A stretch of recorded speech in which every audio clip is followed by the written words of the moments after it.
반갑습니다. 미래 가이드 황성수입니다. 시장이 신고가를 경신할 때마다 투자자들의 마음은 기대와 불안이 교차하기 마련인데요. 이미 너무 많이 오른 것은 아닌지, 아니면 이제 본격적인 상승장의 시작인지 혼란스러우실 것입니다. 주식시장에서 강세장이 지속되기 위해서는 시장에 돈이 풍부하게 도는 유동성, 그리고 기업들의 이익이 늘어나는 사이클이 유지되어야 합니다.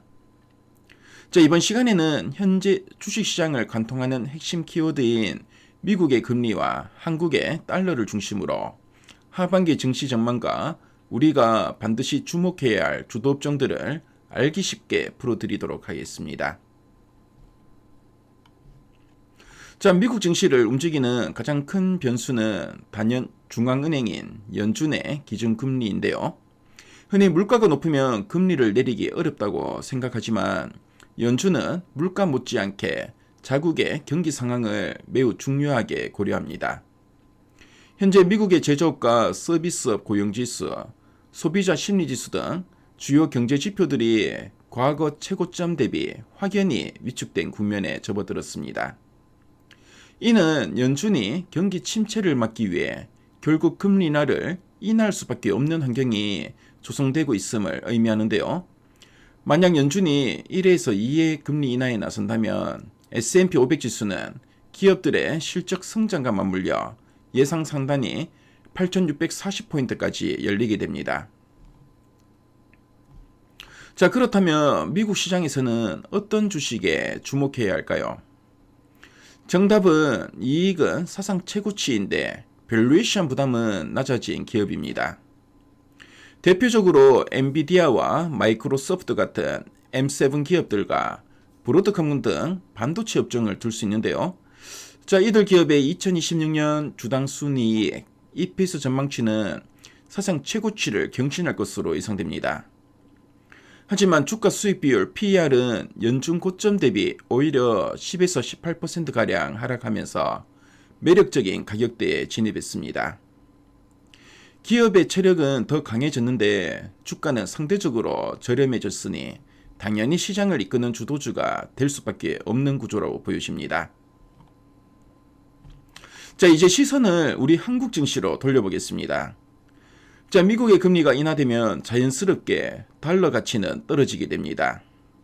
달러 약세 국면은 한국을 비롯한 신흥국 증시에 매우 반가운 소식인데요. 원화 가치가 높아지면 환차익을 노리는 외국인 투자자들의 자금이 대거 유입되기 때문입니다.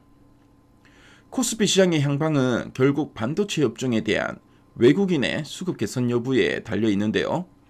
만약 달러 약세와 함께 반도체 업종의 PER이 800까지 상승한다면 코스피 지수는 최대 8,470포인트까지도 바라볼 수 있는 잠재력을 지니고 있습니다. 과거 데이터를 분석해보면 코스피가 사상 최고치를 돌파할 당시 지수 상승을 이끌었던 주도업종은 다음 고점이 올 때까지 계속해서 시장을 주도하는 경향이 뚜렷합니다. 그 중심에는 단연 반도체가 자리하고 있는데요. 통상적으로 반도체 주가는 영업이익률이 정점을 찍는 시기와 궤를 같이 하는데 업계에서는 반도체 업황의 이익률 고점을 내년 2027년 2분기로 예상하고 있습니다. 아직 이익의 성장이 끝에 다다르지 않았다는 뜻인데요. 장기적인 관점에서 반도체는 여전히 가장 매력적인 투자처입니다. 반도체 외의 달러 약세 국면에서 외국인들이 집중적으로 매수하는 업종으로는 기계와 조선, 하드웨어, 화학 등이 있는데요. 특히 기계와 조선 업종은 최근 3년간 매출 증가율이 뚜렷하게 상승하면서 실적이 주가를 탄탄하게 뒷받침하고 있습니다. 자, 이쯤에서 주목할 만한 관련 기업들의 핵심 투자 포인트 3가지를 각각 짚어드리도록 하겠습니다. 첫 번째는 기계업종의 대표 주자인 두산에너빌리티입니다. 두산에너빌리티는 글로벌 전력 수요 급증과 친환경 에너지 전환에 따른 발전 설비 수주 확대가 기대됩니다. 올해 2026년과 내년 2027년에 걸쳐 영업이익률이 꾸준히 26%에서 28%대로 성장하면서 수익성이 크게 개선될 전망입니다. 자, 그리고 달러 약세 시 기계업종 전반에 걸친 외국인 자금 유입에 강력한 수혜를 받을 수 있습니다. 자, 두 번째 종목은 전력 인프라 호황을 누리는 HD 현대엘렉트릭인데요. 북미 노후 전력망 교체 사이클과 AI 데이터 센터 건설로 인한 변압기 수요 폭발이 호실적을 견인하고 있습니다. 영업이익 증가율이 급증하며 내년 2027년까지 28% 이상의 압도적인 고마진을 달성할 것으로 예측됩니다. 이미 수년치 일감을 확보한 질적 성장을 바탕으로 장기적인 주가 우상향이 기대됩니다.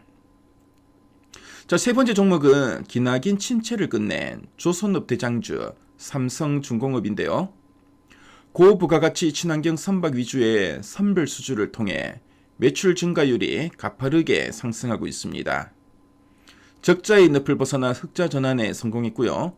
향후 안정적인 영업이익률을 기록하며 재무구조가 탄탄해질 것으로 보여집니다. 외국인 순매수 강도가 높은 조선업종 내에서도 탁월한 실적 턴어라운드를 보여주고 있기 때문에 매력도가 높아 보입니다. 자, 마지막으로 글로벌 자금이 폭발적으로 유입되고 있는 거대한 메가 트렌드인 신재생 에너지와 에너지 저장 장치 ESS 분야를 빼놓을 수 없습니다. 지정학적 리스크가 고조되는 가운데 에너지 안보의 중요성이 커지면서 관련 ETF로 막대한 자금이 몰려들고 있습니다. 글로벌 신재생 에너지 ETF인 ICLN과 배터리 ETF인 LIT는 연초 이후 각각 20%와 28%의 놀라운 상승률을 기록했습니다. 특히 흥미로운 점은 과거 트럼프 대통령 집권 1기 당시 신재생 에너지 ETF가 무려 189%나 폭등했다는 사실인데요. 이러한 역사적 경험과 글로벌 유동성의 흐름을 감안할 때 이들 테마에 편입된 국내 유망 기업들에 반드시 관심을 가지셔야 됩니다. 자, 지금까지 하반기 증시를 지배할 핵심 변수와 주도 업종들에 대해 살펴보았습니다. 자, 요약하자면 미국은 금리 인하 기대감이, 우리 한국은 달러 약세로 인한 외국인 자금 유입이 시장의 강력한 엔진 역할을 할 것입니다. 자, 막연한 기대감이나 소문이 아니라 이익이 사상 최고치를 경신하고 실적이 숫자로 증명되는 기업, 그리고 글로벌 자금이 거세게 유입되는 뚜렷한 트렌드에 투자하셔야 될 것 같습니다. 자, 주식시장의 거센 파도 앞에서도 중심을 잃지 않고 흔들림이 없는 확률적 사고를 통해서 성공적인 투자를 이어가시기 바랍니다.